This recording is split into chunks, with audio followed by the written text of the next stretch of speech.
Hello, আসসালামু আলাইকুম। সবাই কেমন আছেন? আশা করি সবাই ভালো আছেন। আজকে আমি আপনাদেরকে দেখাবো আমাদের দেশ, সোনার দেশ, ডিজিটাল বাংলাদেশ।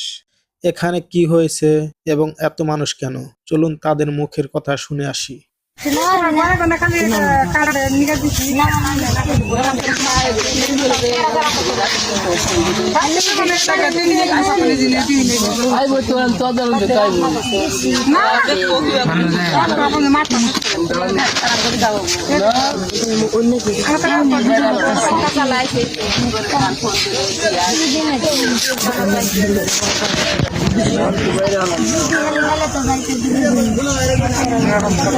তার মধ্যে কাম আছে একদম কারোটা সময় বলে কারণ একটা 22 বাজতে চলতে বাইরে বেড়াইছি না